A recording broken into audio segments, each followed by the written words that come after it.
Tu trouves que la plupart des humoristes qui débutent ne sont absolument pas drôles et tu as peur de faire partie de cette catégorie, eh ben, je vais t'apprendre un secret. C'est pas qu'ils sont pas drôles, mais c'est qu'ils font une erreur que font la plupart des débutants. Et je vais te donner une astuce très simple pour pas tomber dans le panneau et pour être au-dessus de la mêlée. Alors écoute bien attentivement, parce qu'à mon avis, ça va t'aider. Il est complètement légitime et normal de vouloir faire rire le plus grand nombre. On se dit, plus je fais rire de gens, plus je suis un bon humoriste. Ça paraît logique. Sauf que ce que tu sais pas, c'est qu'en réalité, c'est parfois plus compliqué que ça. J'aurais quelquefois même tendance à dire que moins tu fais rire de gens, plus t'es potentiellement un bon humoriste. Alors oui, quitte pas la vidéo tout de suite, même si je sais que t'es en train de te dire mais il est complètement con, qu'est-ce qu'il raconte, c'est pas logique. Mais pour que tu comprennes bien, il faut qu'on fasse la distinction entre deux objectifs. Ton but, toi en tant qu'humoriste, c'est pas d'être accepté ou toléré par le public. Non, ce que toi tu veux, et c'est là où tu vas devoir faire toute la différence, c'est que tu veux te créer un public qui aime ton travail. Des gens qui sont fans et qui vont pouvoir dire à leurs amis, elle ou lui, je l'adore. Pour te donner un exemple très concret pour que tu comprennes, imaginons que ton truc à toi, ce soit de te lancer dans l'humour noir.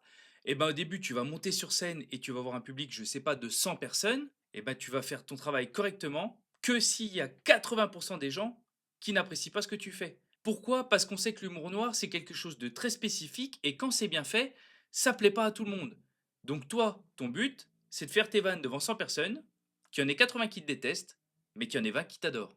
Et c'est ça qui va faire toute la différence entre les stand-uppers qui démarrent et où on se dit ouais, c'est pas terrible. Toi, tu vas être plus malin que les autres et tu vas pouvoir faire la différence. C'est si tu prends 5 minutes, et là je t'assure que ça fera une énorme différence pour réfléchir à qui est ton public et qui est ta cible.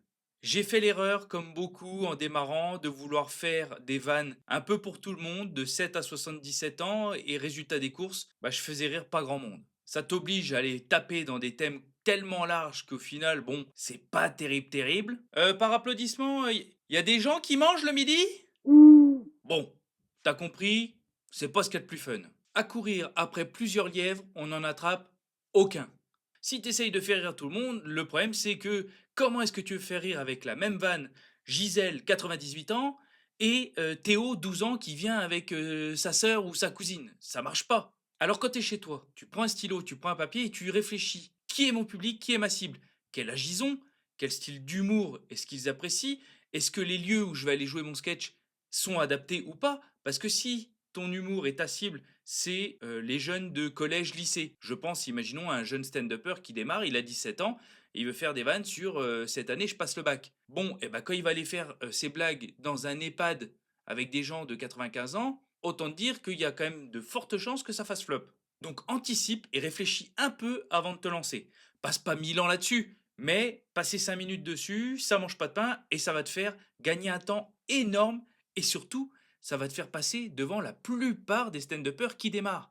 Et ça, c'est ce que tu veux parce que bah, le temps, c'est de l'argent et on a besoin de temps, on a besoin d'argent. Enfin, t'as compris. Il faut faire les choses bien, quoi. Donc, pour en revenir aux humoristes que tu trouves moyens ou pas drôles, eh ben, pour être honnête, c'est pas qu'ils sont pas drôles. C'est simplement que soit tu n'es pas la cible, parce qu'ils font un humour qui n'est pas du tout ce que toi tu apprécies, ou alors, et c'est là où souvent ils font l'erreur, et je veux pas que tu la fasses, ils ont pas de cible. Ils viennent faire des vannes et ils se disent on verra bien.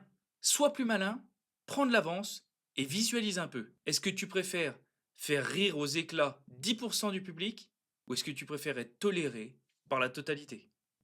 Et voilà, une technique de plus à mettre dans ta caisse à outils Humour Maker. Oh d'ailleurs, puisque tu as été sympa et pour te remercier du temps que tu as passé sur cette vidéo, je te mets un lien juste ici d'une vidéo qui va t'aider à trouver ton style d'humour si jamais tu sais encore pas vers quoi te lancer. Mais avant de cliquer dessus comme un impatient que tu es, prends 30 secondes pour nous mettre un pouce bleu, mettre un petit commentaire, t'abonner, ça fait grandir la chaîne et ça nous fera grand plaisir. Humour Maker, la seule chaîne qui va t'aider à démarrer et à progresser dans le stand-up de manière 100% gratuite. Et je te dis à la semaine prochaine.